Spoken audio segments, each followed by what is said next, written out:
منصور صاحب، یہ عزیز احمد طاہر صاحب نے پوچھا ہے، وہ کہتے ہیں گھر میں اعتکاف کرتے ہوئے کیا اکیلے فرض نماز پڑھ سکتے ہیں، اور کیا اعتکاف اس طرح ہو جاتا ہے؟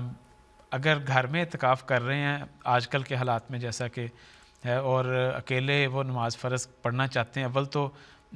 حضور کا بھی ارشاد ہے اور ویسے بھی اعتکاف کے بارے میں یہ ہدایت ہے کہ لا اعتکاف الا فی مسجد، بعض جگہ جامعین آتا ہے کہ ایسی مسجد میں اعتکاف ہونا چاہیے جہاں پہ نماز باجماعت ہوتی ہو. تو کوشش یہی کرنی چاہیے کہ ایسی مسجد میں ہی ہو، لیکن گھر میں اگر کوئی اور ہے ہی نہیں ہے، کوئی موجود ہی نہیں ہے، تو مجبوراً ان کو اکیلے پڑھنا پڑے گی، ورنہ حتی الوسع باجماعت نماز جہاں پہ ہوتی ہے وہیں پہ اعتکاف کرنا چاہیے.